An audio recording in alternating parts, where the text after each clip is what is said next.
Ryan, I'm going to go ahead and give you the host here. Go ahead. Cool.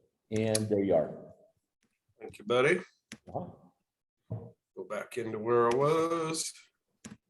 All right. So here is our website. This is our main site. And I'm going to take you to a couple other little things that we're doing so you can get a little kind of a big approach. Because I think the visualization helps, right? Sure. So here's just our little intro. These are the kind of homes we're building. Definitely not what you would think of if you're not familiar with modular homes, or if you are familiar with modular homes. Pretty big I understand. Yeah. But the thing is, but right now, I think for you, it's more the material play. It's not the modular, but modular with kind of renewable material play that you're playing along, I'm assuming. Definitely. Gosh darn it, they moved our gallery. Here we go. So here's a gallery. You can kind of see some of the different things we do.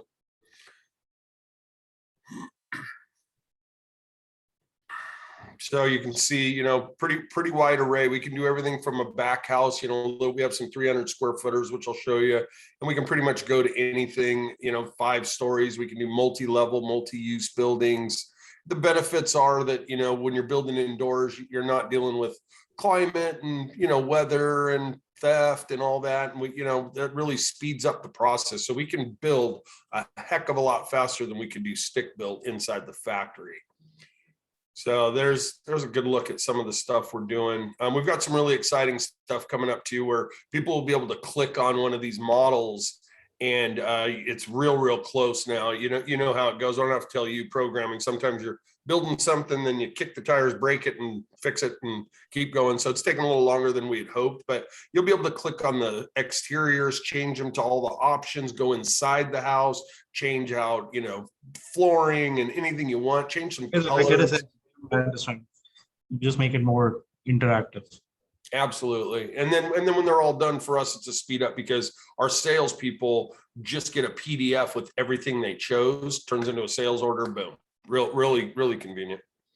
Now that's just our Green Lux, Vishal. And then here's one of our projects too that would be kind of cool for you to keep your eyes on. This is called Lux Mods. These are those little homes I was talking about. Like, they're just little rooms, right? You could turn that into a small office, home office, a gaming room for the kids. I mean, I got a friend who's a big tattoo artist, and I turned him on to this, and he's like, oh man, he's like, I want one of these. I'm going to turn it into a little tattoo shop in my backyard.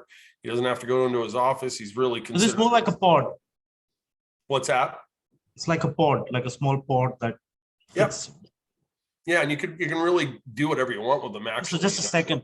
It's 96 square feet, 120, 157, 180. I get the sense of it. Yeah, little guys. And then we also are the exclusive builder for something called the Bahia Villages. And that's what this is right here. These are 55 and older communities. So as we said, 35 factories we're planning on building. That's our goal and what we're going to be doing. Well, we're going to have 10 of these around every factory that we're the exclusive builder for. So these can be anywhere from, you know, 70 units to whatever happens. Whoever wants, if they want 200, we can do that.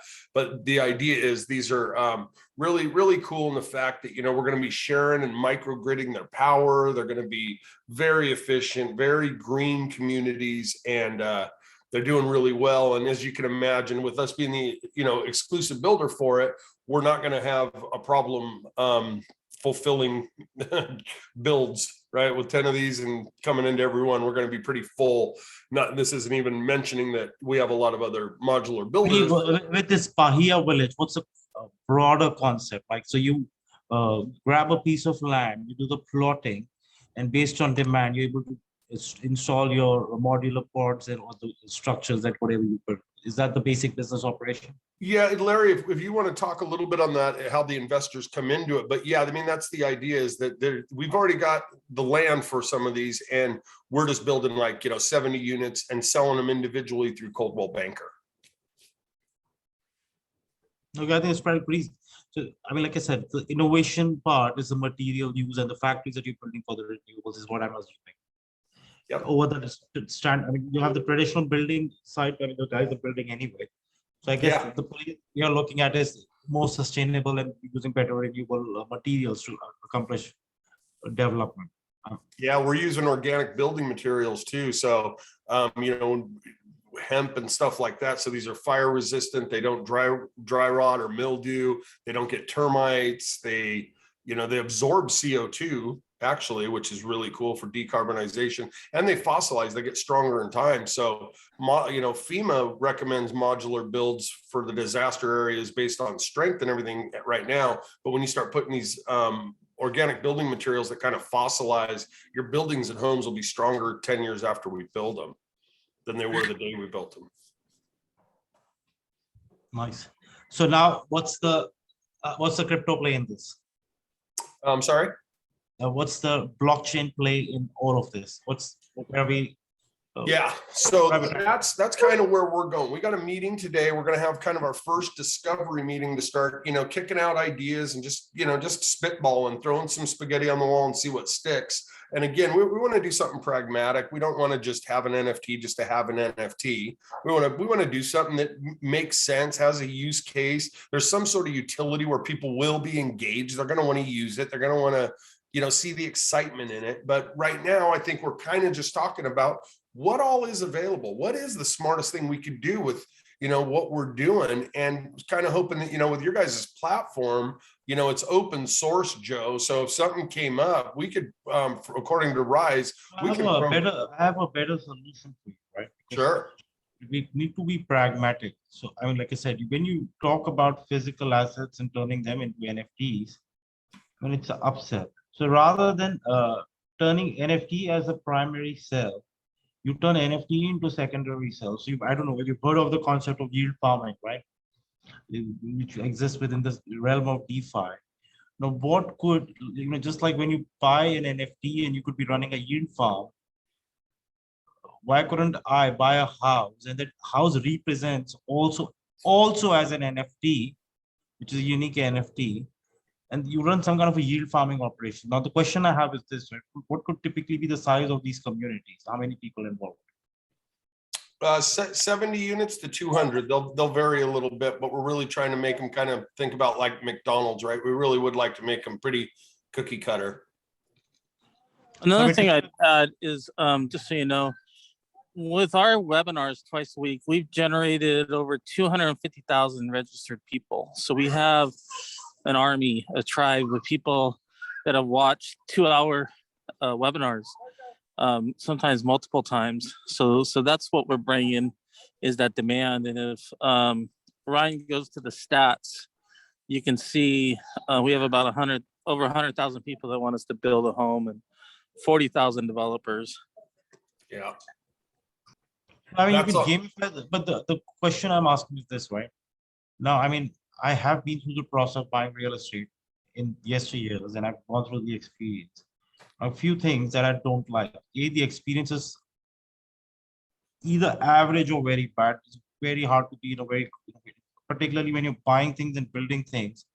You know, 9 out of 10 times you'll end up with a bad experience. But anyway, like I said, once you invested in something, you get it done, you move on with life. But it's never a pleasant experience in most cases. There is something, you know, that's got stuck up. And I mean, so the question is this: how can we make the whole process more engaging, and how can we harness NFT to make that process more engaging? And we're not just talking NFTs and blockchain, right? So I mean, at the end of the day, like I said, we're trying to identify how can we take an old idea, an old process, and make it more exciting. So I guess, and logically so. Yeah, that's kind of why we're talking to you. I know Joe's got some ideas that he was kind of talking about too, but you know, I think just, you know, after seeing your guys' platform and, you know, really liking everything that it is, that's kind of what we're talking about is, hey, this is what we got. This is what we're thinking, Vishal. If you have any ideas, anything that, you know, you would do or what we can do through your platform, we would just love to hear it. And then we can start spitballing on our end and really kind of, you know, construct something, massage this thing out and really construct an idea. And hopefully we can jump into this space and again, bring something that has an intrinsic value. We don't want to just have an NFT just to have an NFT. Well, one idea as an example, on Bahia Villages, we own the land and the utility.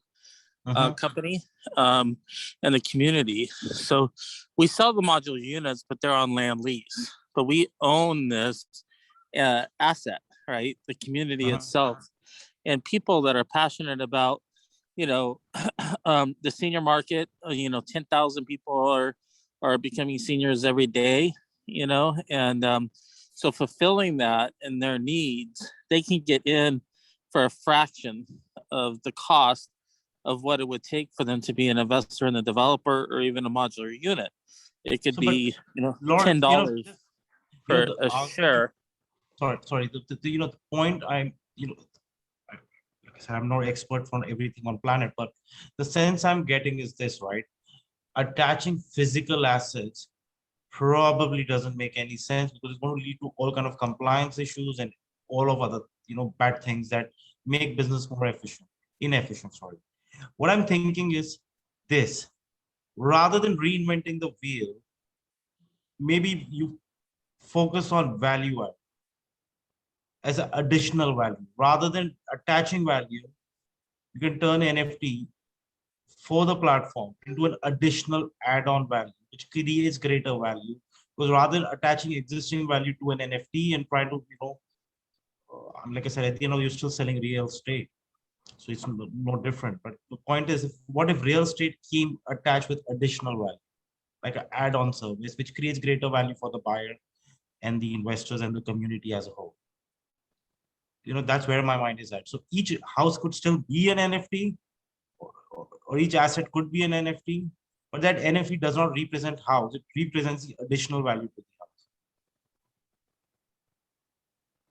Sorry, I was on mute. One other thing you had said, Vishal, too, was that you were talking earlier about some sort of yielding, yield farming. What was your thoughts on that? That's something I'm interested to hear about. I mean, every house has a running cost, right? Yeah. So to give you an example, right? I mean, it's the same simple example. You go to a pancake swap or a Uniswap, you provide liquidity. Liquidity can lead to impermanent loss because the prices move.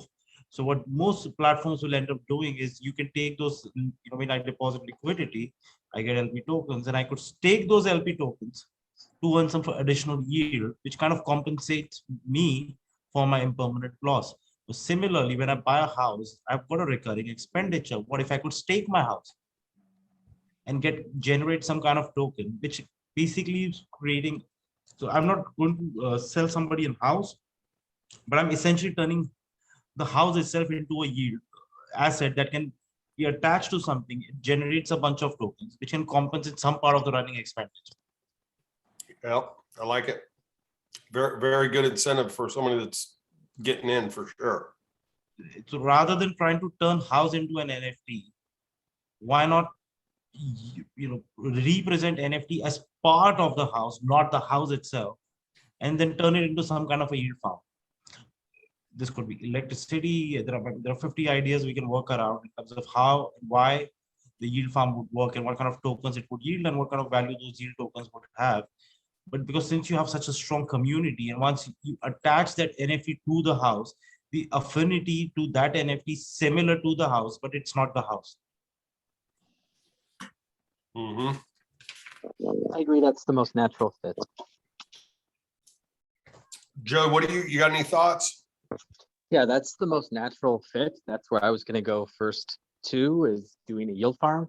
And it would be potentially a pretty significant rebate or bonus or however you value add.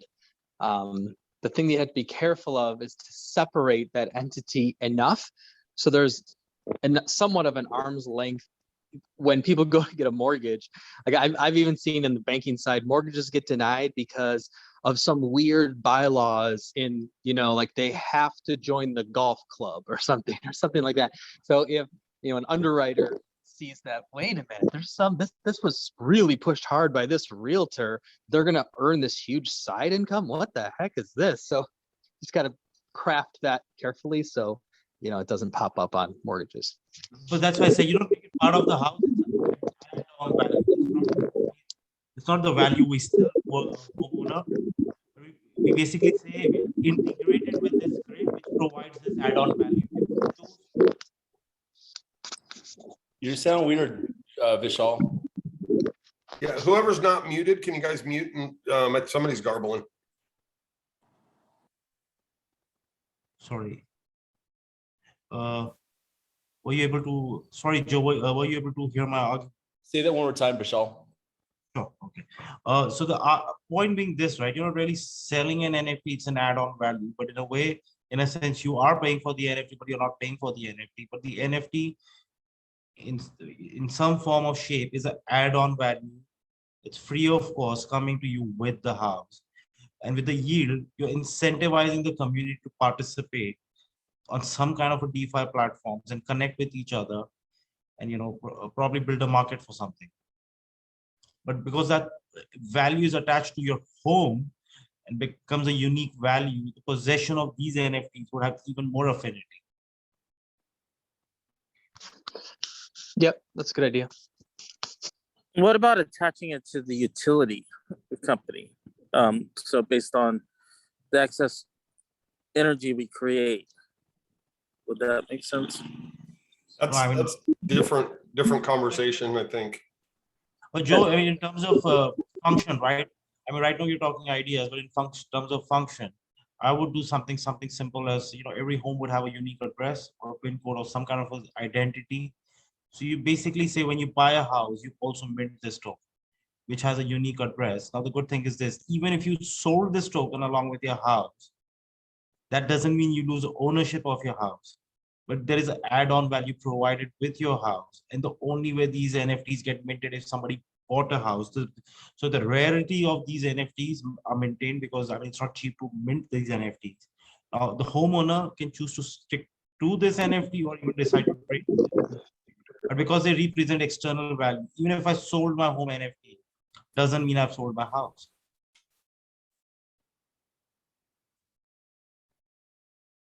But what you end up doing is creating something rare, unique, desirable, and again, it's piece of something that's worth something, but it doesn't represent the value directly. Yeah, that's kind of where we were talking as well. Yep. Like I said, the only way to mint these NFTs is to buy a house. So there is a process of minting, but it doesn't entail that the NFT represents ownership of the house itself. Right. I think there is value though for it to be linked to the house, so it passes from owner to owner, because what would happen if, you know, BlackRock wanted to come and just buy all of the house's NFTs where none of the original owners owned, you know, in that yield farm anymore? Like I said, they're connected but disconnected. So it doesn't affect the commercial value, it's affecting the add-on value. And that's a trading opportunity. Then BlackRock should go and do metaverse and try and buy those NFTs as well. Yeah. So one cool thing that we try to incorporate into our projects is to have a real world revenue stream come in and use a percentage of that to auto buy the tokens at the exchange level. So it would be cool if this. Very bad idea. Very, very bad idea. Why is that? Never try and play God. You're never going to be able to manage your market. Never create an entry exit point. Okay, so what? See, I tell you what, let me give you an analogy, right? If I'm on a highway could have a potentially, if it's a long road, it could have 1 million entry and exit points. But if I don't know where it ends, I'll keep going. But if you tell me I get in at point A and get out at point B, I will get out at point B. Right, but if it's a percentage, so let's say you have a homeowners association within a development and you have a budget.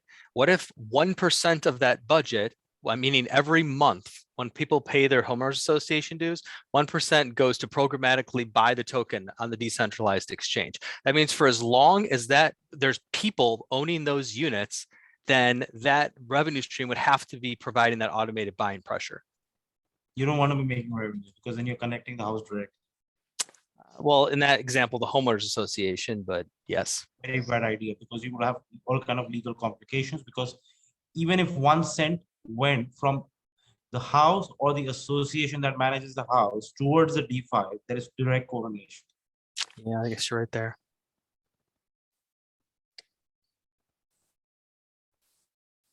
Like I said, you want to play, you're better off playing at the superficial level than the direct level. Okay. Because superficial value in modern world, we live in the digital age. Superficial is even actually more real than real itself. Yeah, if we could, because we got a meeting right after this with our internal team at S2A to talk about what we're discussing right now. I would like to ask a few questions since we're running out of minutes here. I know Joe's got a few and I got a few. Joe, do you want to ask yours? Sure. So with this hashtag idea, it seems really cool, but I'm just not 100% familiar with how all the inner workings of hashtags to begin with. So if I wanted to quote unquote own a hashtag and I see the website here and I go and it's available and I mint that, how do I actually own it? If, you know, obviously anybody can go on Twitter and use the hashtag. Would it just prove that I started it first? So you're not owning the hashtag. You're owning the performance of the hashtag. And it's a public registry, right? We're not a government authority that registers nothing. It is a public registry which drives the legitimacy by the community that is willing to participate.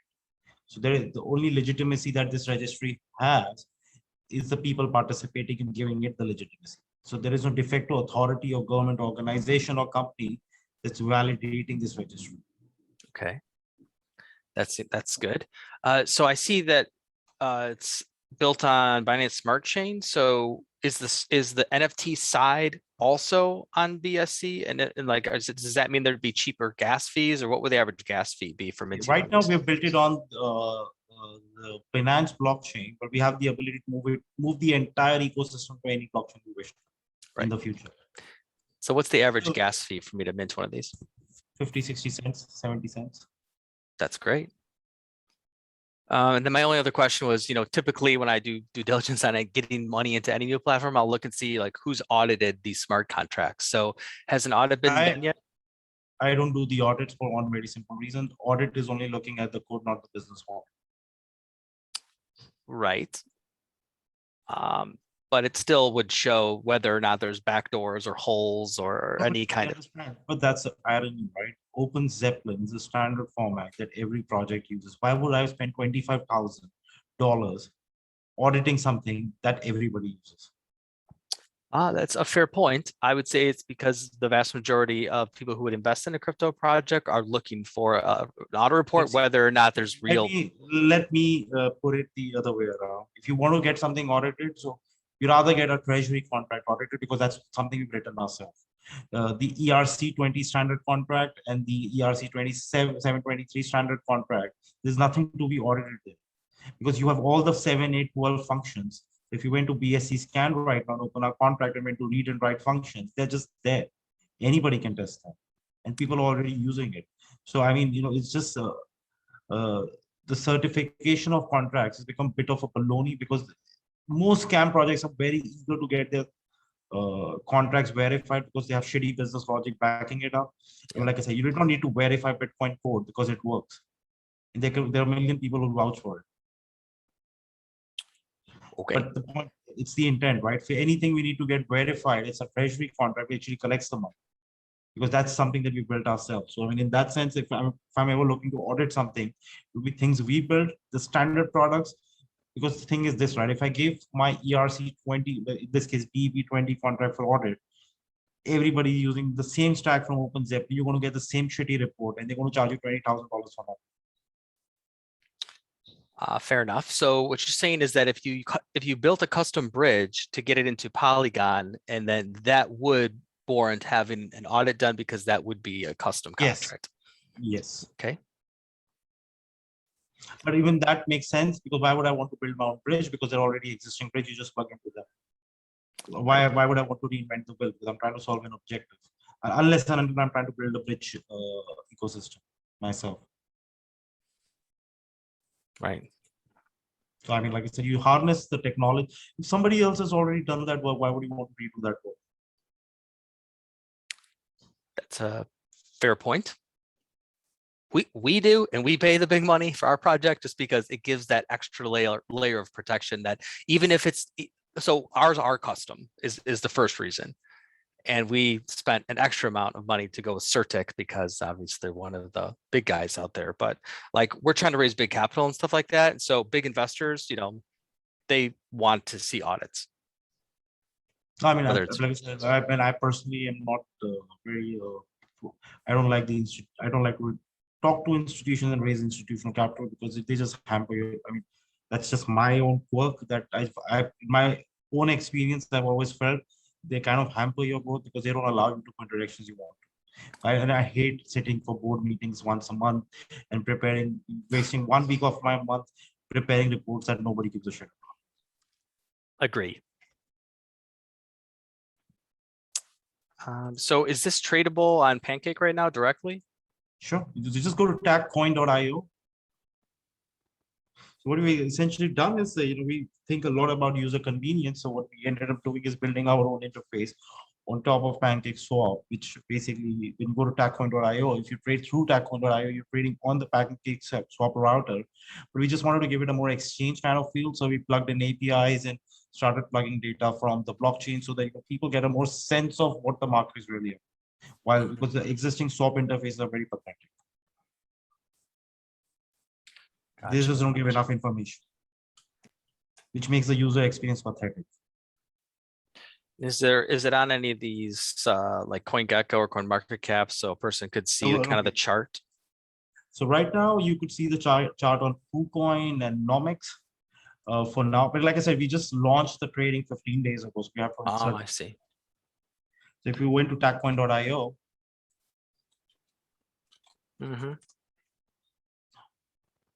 or maybe you could do that,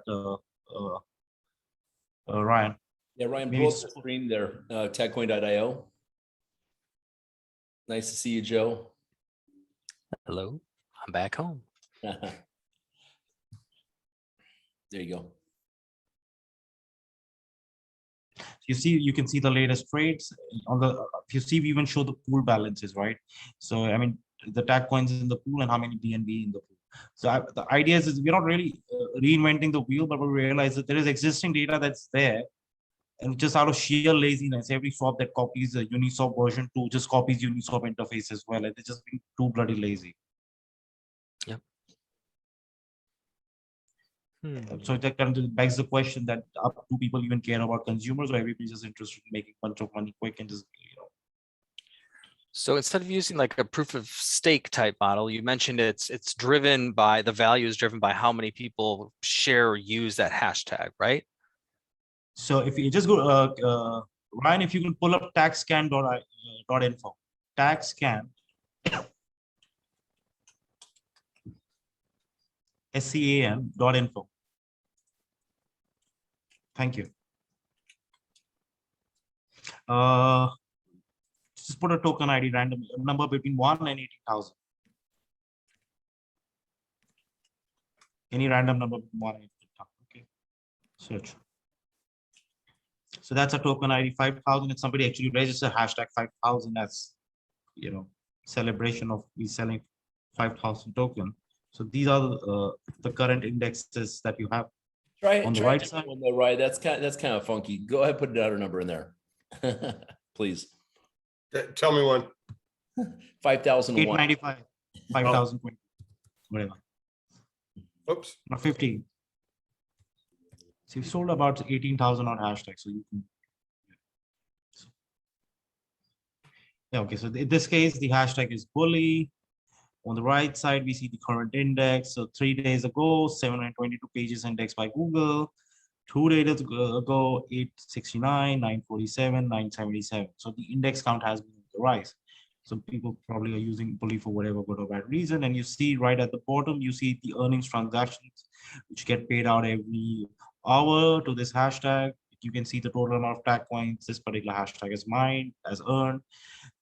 The unminted represents the minted. Basically, these are the 1,186 are the tag coins that the owner has already claimed. 102 is not claimed yet.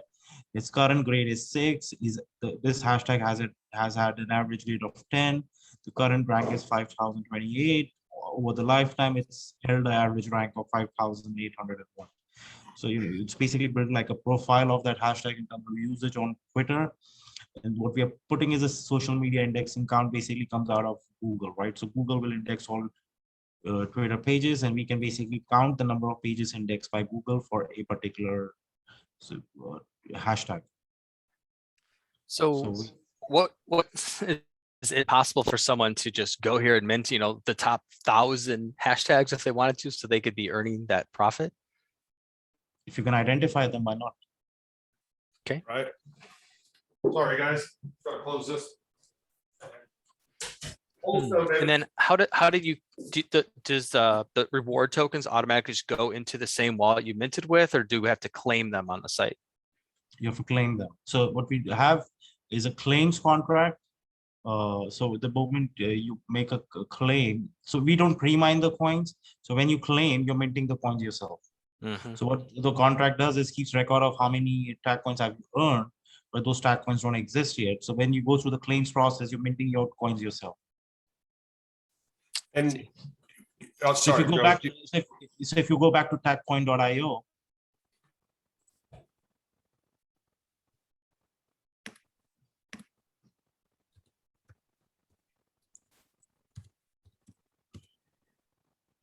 so if you go down to the market data, you can see the current circulating supply of tag coins is about 14.7 million tags. And on the right side, we see the total number of hashtags registered. We also see the number of hashtags already picked up by oracles at 18,133. Since then, we've sold, I think, 150 more hashtags. The hourly supply is 8,400 tags. So estimated hourly yield at current performance about 0.46 tags for an average hashtag. That's across grades. And an average hashtag can expect to make about 4,000 tags per annum, which roughly amounts to $303 at current market value. And this matrix keeps changing every day, day in, day out.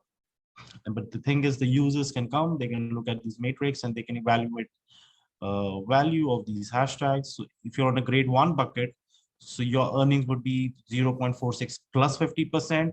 And if you were grade 21 bucket, that would be 0.46 minus 50%. So the band between top and bottom grade is 1:3 ratio.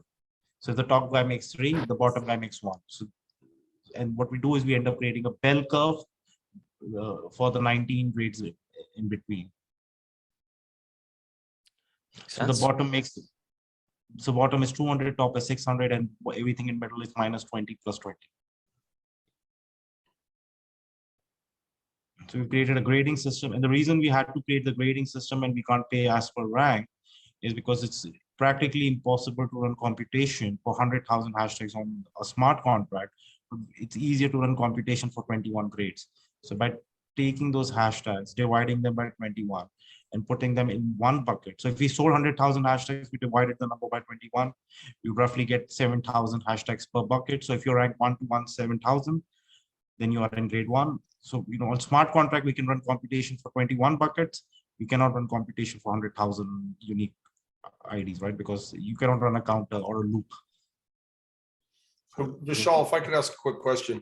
So let's say, this hash, for instance, I can estimate yearly about 4,000 tags I'll receive for that. If I wanted to auction this off, is there like an automatic algorithm that just says that you guys say this is worth this because it's going to generate this, or I could put it up there for $1 million, and if someone was dumb enough to pay it, they can give me the $1 million? We will never build a system where we assess the value ourselves. So we will create a marketplace where you could list your hashtags. You can choose a price that you want to sell your hashtag, or somebody else can choose to make you an offer lower or higher. Of course, nobody would make a higher offer, because if you're willing to sell it for $100, I might as well pay $100. But I can make a reverse bid and say, maybe I'll buy it for $90. So when I go on I saw me and Ryze, he did a great job showing me a bunch of stuff. So I would go into Tag Social, which is your social deal. I would put that up for auction. I'd have a minimum threshold of what I would accept. Yes, I mean, that's your choice. So you could list your hashtag with a minimum threshold or without one. But if you did put one, so if somebody's willing to accept that price, you would swap instantly. But then you can still list it and receive offers, and you can consider those offers and probably put a 3-day time limit for those offers. Yeah. Once an offer is put in, you'll have 3 days to respond. If you don't, then the offer bid stands canceled. Something, some kind of a standard process. Gotcha. Okay. Shoot, what you got? Anything else, Joe? We're at about 10 minutes, so we hop into this 2 o'clock. How you? Nope. Got? Sounds good. Yeah, I think everything got answered, and I appreciate you guys going deep under the hood, because I learn something every time I'm around smart people. I'm stupid. I just know how to get hundreds of people to follow me into things. Well, I think being stupid is the smartest thing somebody can do in today's planet. Ignorance is bliss. Okay, well, good stuff, man. We got a lot of talking to do. Ryze, appreciate you for putting together, and absolutely Vishal, I know how busy everybody is, so for you to be able to come on and enlighten us with the stuff is really awesome and very appreciated. Oh, you're welcome, and thanks you guys. Because, Thank you. I mean, you guys are doing some amazing things, but I think, in my opinion, you're doing something valuable, because renewables is the future. We need it. It's risky, it's adventurous, you're doing it, so kudos. Thank you very much. We're very happy and proud and excited. It's been a couple of years of 16-hour days, 7 days a week. We're ready to get this thing launched. I can imagine this. So, all right. Thank you, everybody. Appreciate everybody very much. Yeah, All right, thank you. have a good day. Hey, guys.